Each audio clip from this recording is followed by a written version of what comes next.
Anxiety है क्या?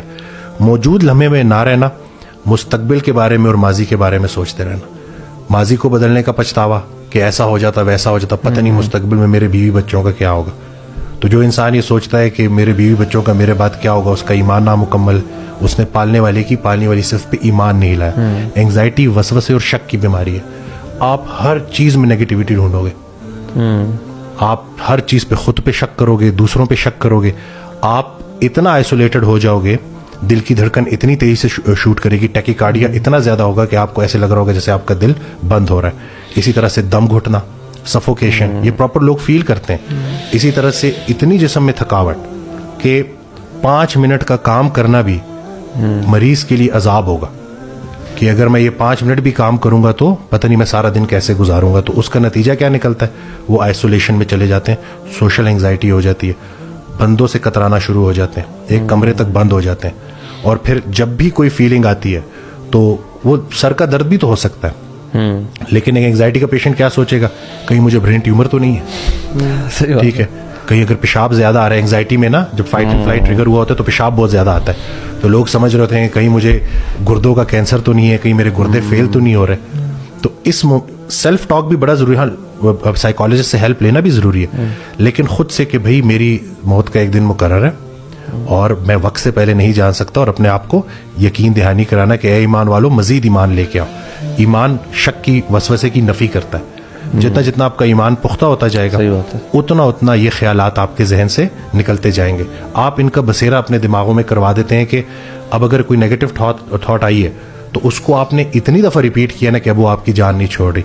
और इसी तरह से फिर पैनिक अटैक होता है, वो तो फिर इतना खतरनाक होता है कि उसमें आपको लिटरली ऐसे लग रहा होता है कि जैसे यही मोमेंट है और जो मौत का फरिश्ता है वो आ चुका है। और उससे जब वो लोग निकलते हैं तो पैनिक अटैक से भी ज्यादा खतरनाक fair of another panic attack है कि कहीं ये फिर ना। आई थिंक उसकी वजह से अटैक्स होते भी, आई नो समवन जिनके साथ ही हुआ है, यू नो, एक पैनिक अटैक हो गया ना, अब वो उसकी जो पैनिक अटैक होने से पहले जो सिम्टम, जो फीलिंग्स आई थी ना, अब वो नॉर्मल सी फीलिंग्स थी, थोड़ा सा जैसे होता है ना सांस फूल जाना है, बिल्कुल इस तरह सा होता है ना। लेकिन उसके बाद फिर अब वो जब भी वो कहते हैं कि जब भी वो थोड़ा सा भी वो सिनेरियो सिमिलर होता है ना, उनको लगता है पैनिक अटैक, और उसके बाद मल्टीपल अटैक्स हो गए जस्ट थिंकिंग कि मुझे पैनिक अटैक आने वाला है, and it resulted in actual panic attack. इसमें होता ये है कि मैं खुद भी एंग्जाइटी के एक फेज से गुजरा हूँ।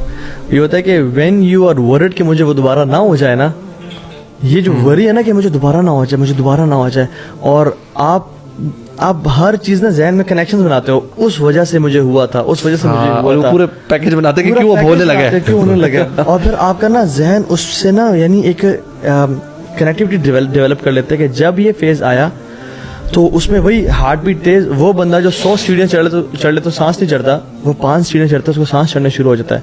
हार्ट बीट इतनी तेज कि हर टाइम 24/7 हार्ट बीट तेज है।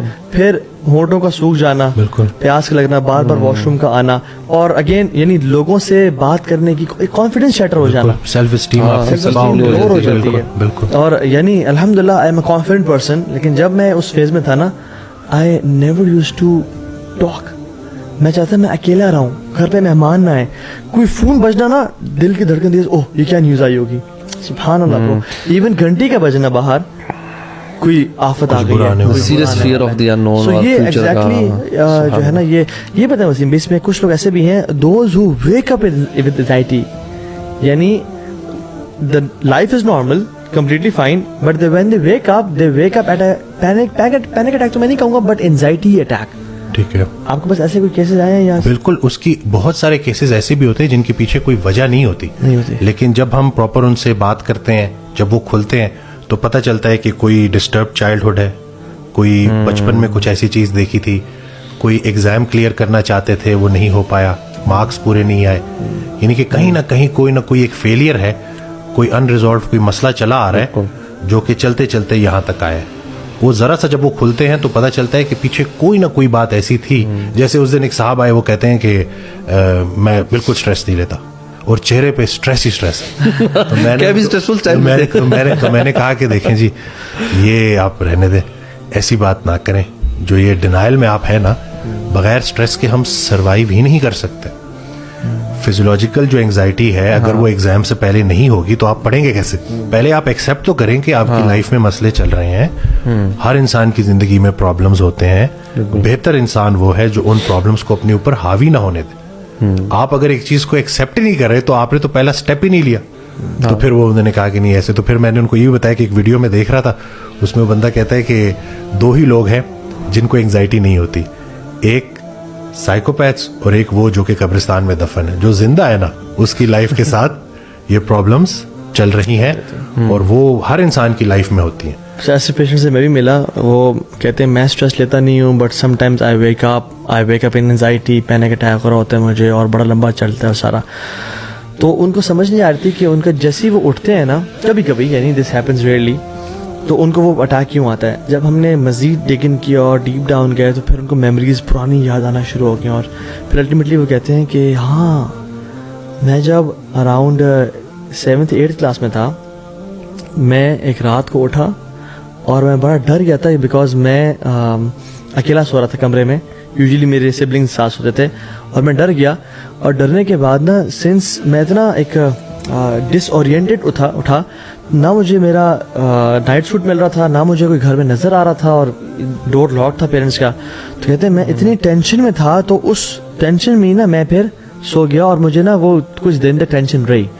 अच्छा, वो ट्रिगर किया तो पता चला कि कोई ऐसा ख्वाब या कोई ऐसा स्ट्रेस उनको मिले ना जो वो सेम फीलिंग ट्रिगर कर दे, then he wakes up in stress and anxiety.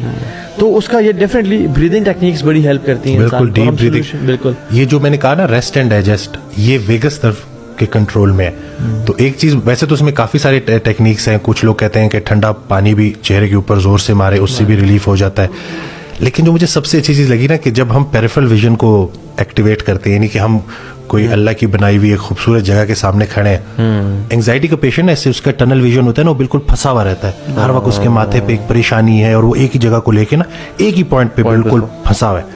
Peripheral vision जब आप एक्टिवेट करते हैं, जब आप पूरी अल्लाह की कोई खूबसूरत, कोई मरी चले गए, कोई ग्रीनरी है, उसको आपने खुली नजर से देखा और आपने ना बाहर की तरफ देखा, तो वेगस नर्व एक्टिवेट होती है और vagus nerve rest and digest को एक्टिवेट करती है।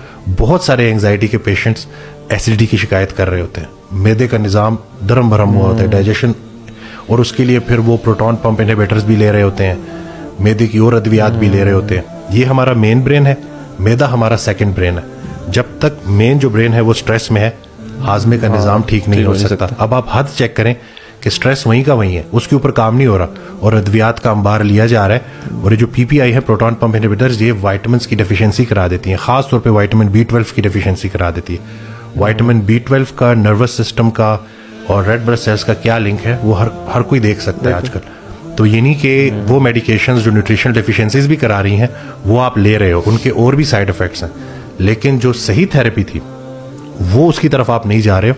तो इसका मतलब है कि आप बस उस बीमारी को खींचे जा रहे हो, उस एक बीमारी से कई बीमारियां निकलने वाली हैं। तो ये भी जरूरी है कि लोगों को हमने लाइफस्टाइल मॉडिफिकेशन की तरफ लेके आना है। वही जो हम बात करते हैं, अल्लाह ने हमें मुशक्कत के लिए पैदा किया है। एक्सरसाइज करने से वो जो एपिनेफ्रिन और एपिनेफ्रिन रिलीज हो रही होती है, ये जो फाइट एंड फ्लाइट में जो हार्मोन, उनको हम यूज कर लेते हैं, उससे यह है कि वो एंजाइटी हमारे ऊपर हावी नहीं होती।